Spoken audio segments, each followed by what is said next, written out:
What's up, guys? Travis Holley here on the last day of 2012. It's been a long time since I've sat down in front of the iPad and got some face-to-face time with you guys, so I thought this would be a great chance to do so. And, today, basically, I just kind of want to freestyle this post and see what happens, what comes out. I tend to do better when I just fly off the cuff like that rather than planning it. So we're going to see what happens here, but one thing that I definitely wanted to hit on is, as 2012 comes to a close, I'm already seeing it on Facebook and Twitter.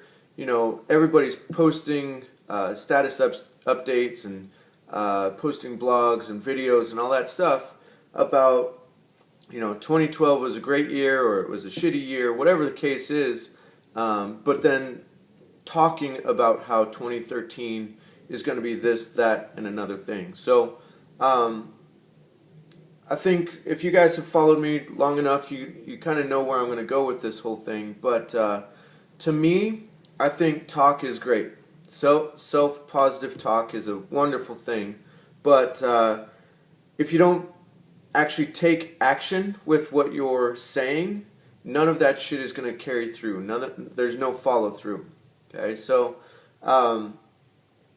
I think the biggest thing that I can offer you guys as you sit down and think about 2012 and what's going to change in 2013 and what kind of things you want to have happen in your life, I think the biggest thing I can offer you guys is, there will be a couple things. The first thing is living from a place of gratitude.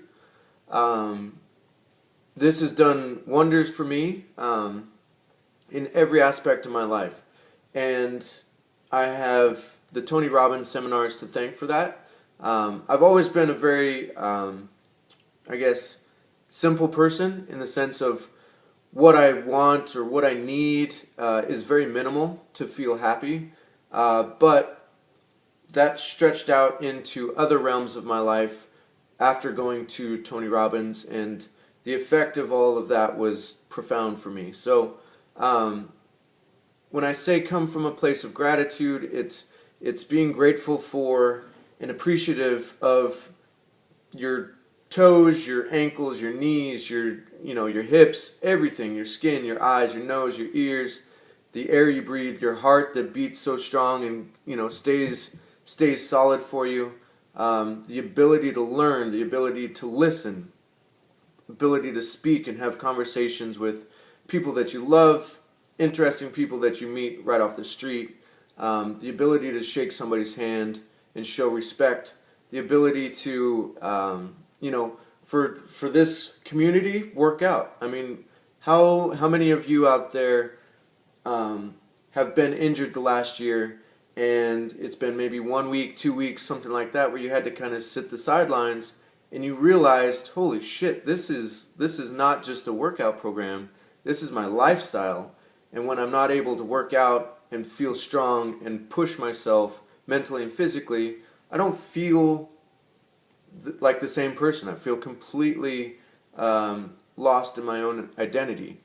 I know I've had that, and it was a difficult experience, but it was also a very rewarding one, which now teaches me, to appreciate every second I have to be physically fit and to not neglect those pieces and basically just foster all of that stuff. So, coming from a place of gratitude will automatically change everything about your life. So that's number one. And I don't mean to just blow over that quickly, right? This is something that you should be doing 1, 2, 3 times a day. I've found it to be extremely helpful, especially when I find myself drifting back into kind of a negative, self-absorbed place where I'm thinking about my own stress in life and all this bullshit that really is not that big of a deal.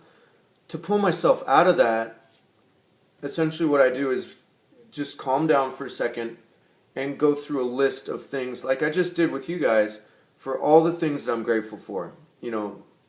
Joints, muscles, blood, oxygen, the very most simple basic things in life that everybody takes for granted are those things that we need to be most grateful for. Because without that, obviously, we wouldn't be here today. So, coming from that place where every breath is kind of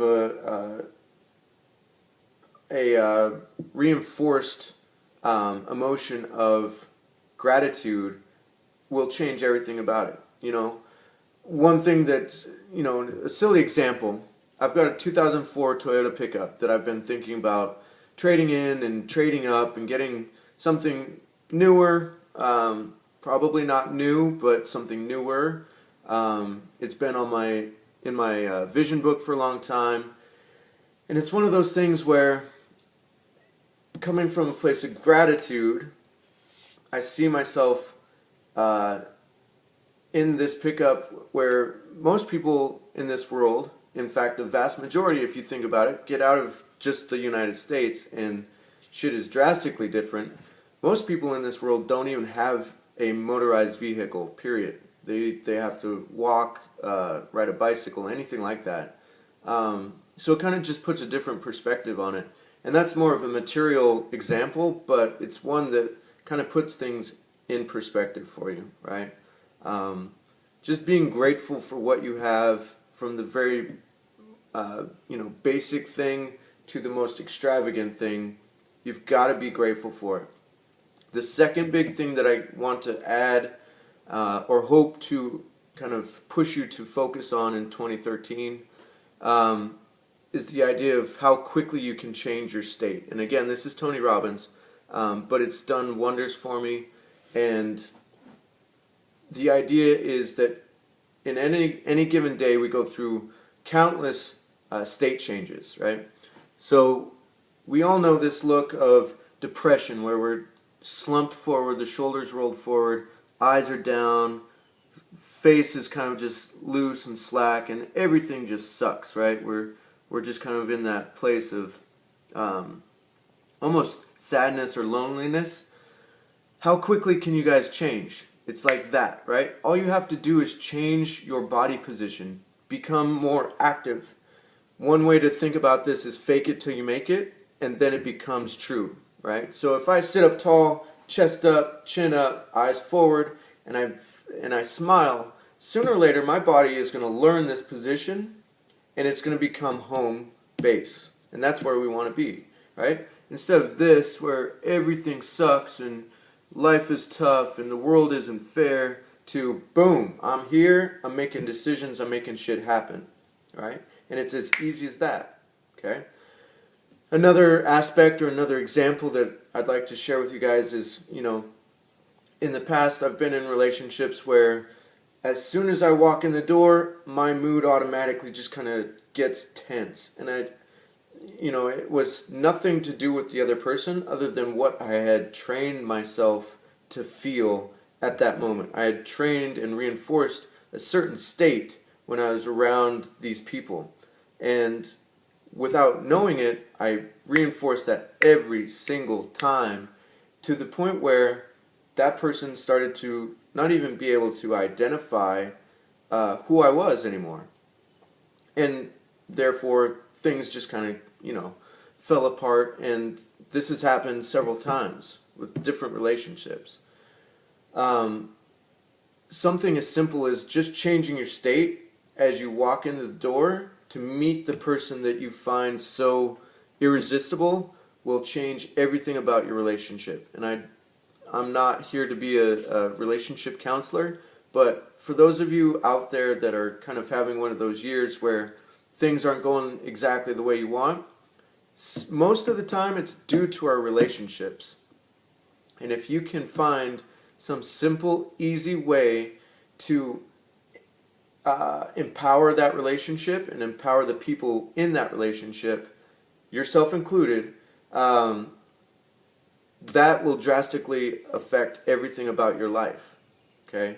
Your relationship with your significant other gets better. That's more fulfilling, more enjoyable, filled with passion, love, excitement, adventure, all that stuff. How awesome does that sound, right?